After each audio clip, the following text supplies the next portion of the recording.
Ramazan birçok sorumluluğumuzu hatırlatmak için gelir. O sorumluluklarımızdan bir tanesi de şu anda işgal altında olan coğrafyamız, kalbimiz. Çünkü kalbimize aslında bir hançer yemişiz biz oradan. Kudüs'ümüz ve Mescid-i Aksa'mızdır. Özellikle Ramazan'ın son cuması için Kudüs haftası ve Kudüs etkinlikleri düzenlenir. Biraz daha Kudüs gündem etmeye çalışılır. Bizim için hem o hafta hem de Ramazan'ın tamamı aslında Kudüs'le bir yönüyle beraber gitmelidir. Ümmetin bütün coğrafyalara karşı, bütün mazlumlara karşı, bütün işgal edilmiş topraklara karşı bir sorumluluğu var. Ancak Kudüs dediğiniz zaman, Mescid-i Aksa dediğimiz zaman ilk kıblemizden bahsetmiş oluruz. Miracın yatağından bahsetmiş oluruz. Onlarca peygambere zemin olmuş bir coğrafyadan bahsetmiş oluruz. Kur'an'ın ifadesiyle çevresi mübarek kılınmış bir beldeden bahsetmiş oluruz. Yıllardır orası ne yazık ki Siyonizmin işgali altında ve biz yıllardır sadece o işgali dillendirerek meselelere bakıyoruz. İsrail saldırırsa, orada bazı hadiseler olursa hatırlanıyor ümmet tarafından. İsrail eğer saldırmazsa ne yazık ki gündemimizden düşüyor. Böyle bir şeyle biz İsrail'le mücadele edemeyiz. Kudüs'ün de bu manada galibiyetini, muzafferiyetini asla getiremeyiz, sağlayamayız. Bizim için değişmez gündem olmalı Kudüs. Aynen Selahaddin Eyyubi gibi yüreğimize büyük bir dert olmalı. Kalkıp bu dertle oturmalıyız, bu dertle yanmalıyız, bu dertle bazı şeyleri konuşmalıyız.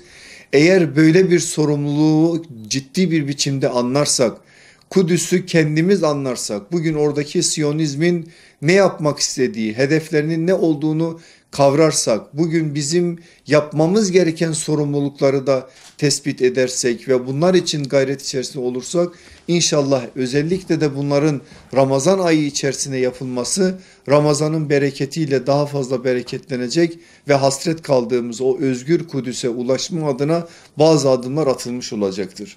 Onun için ben bütün kardeşlerimden değişmez bir gündem olarak Kudüs'ü kendilerine gündem etmelerini hasreten tavsiye ediyorum.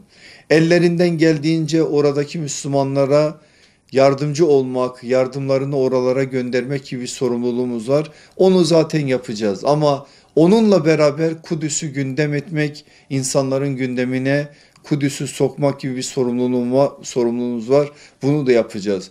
Bunu da yaptığımız zaman inşallah dualarımızın içinde de her zaman İslam coğrafyalarının en mukaddes beldelerinden biri olan Kudüs'ü gündem edeceğiz ve elimizden geldiğince Kudüs meselesinde bir farkındalık oluşturacağız. Ta ki o topraklar %100 Müslümanların hakimiyetine girene kadar. Rabbimizden duamız, niyazımız o olsun ki Allah bir an önce o özgür Kudüs'e bizleri vardırmış olsun. İsra suresi 1. ayet-i celle Rabbimiz etrafı bereketli kılınan yer olarak ve ismini bizzat Rabbimizin vermesi hasebiyle de ayrı bir değer. Yani Müslümanların 3. haremi Mescid-i Haram ve Mescid-i Nebevi'den sonra, ama ne yazık ki son dönemde Müslümanlar Mescid-i Aksa'ya ve Mescid-i Aksa'yı bağrında barındıran Kudüs'e kör ve sağır kaldılar. Kudüs'ü unuttular. Bu unutulmuşluğun verdiği ızdırabı yaşıyorlar bugün dünya Müslümanları ne yazık ki. Bugün Müslümanlar bölük pörçükse, darmadağınıksa, 72,5 fırkaya ayrılmışlarsa Kudüs'e kör ve sağır oldukları için. Bunu çok net ifade edebilirim. Tıpkı bütün peygamberlerin Miraç hadisesinde peygamberimizin arkasında saf tuttukları gibi Müslümanlar bütün peygamberimizin arkasında Mescid-i Aksa'da saf tuttukları gibi Mescid-i Aksa'da birleştikleri an yeryüzünde tekrar hakimiyetleri söz olacak. Müslümanlar Mescid-i Aksa'nın hadimi oldukları an, yani oraya hizmet ettikleri an tekrardan birlik olmanın, ümmet olmanın şuuruyla ayağa kalkacaklar ve yeryüzüne tekrar hakim olacaklar. Ayetlerle, hadislerle ki Resulullah oraya gidin ve orada namaz kılın diyor.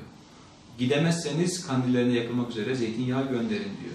Bu anlamda Kudüs'ün varlığı ve içerisinde Mescid-i Aksa'yı barındırıyor olması Müslümanlar için apayrı bir değer, apayrı bir anlam ifade ediyor. Ama Müslümanlar Kudüs'ün ne yazık ki siyasi gücünü unuttukları gibi dini, imani boyutundan da soyutlanmış vaziyetteler. Her yıl olduğu gibi bu yılda Ramazan'ın son cuması ümmet bazında, ümmet genelinde Dünya Kudüs Günü olarak idrak edilmekte. Bugün de protestolar, etkinlikler, programlar yapılmaktadır. Tüm kardeşlerimizden, tüm bacılarımızdan bu cuma günü bulundukları yerlerde Kudüs'ün özgürlüğü için, Mescid-i Aksa'nın özgürlüğe kavuşması için etkinlik yapmaya, meydanlara çıkmaya, yürüyüş düzenlemeye ve bulundukları yerlerde var olan programlara iştirak etmeye çağırıyoruz. İnşallah Teala ümmetin birliğiyle, ümmetin beraberiyle Kudüs kurtulacaktır. Ve inşallah Teala Kudüs'te Müslümanları birleştirecek, bir araya getirecektir. Tüm kardeşlerimizden, kanaat önderlerimizden, devlet yetkililerinden Kudüs için harekete geçmeye ve Kudüs'ün özgürlüğü için çalışmaya, mücadeleye davet ediyoruz. Elbette ki sadece Dünya Kudüs Günü'nde değil, Kudüs'ün her gün, her zaman, daima hatırımızda, aklımızda olması lazım. Ve şu soruyu kendimize sormamız lazım. Bugün ben Kudüs için ne yaptım? Ben bugün Mescid-i Aksa'nın özgürlüğe kavuşması için ne yaptım? Bu soruyu tekrar edersek inşallah Teala Kudüs'e özgürlüğüne giden yolu yakınlaştırmış olacağız.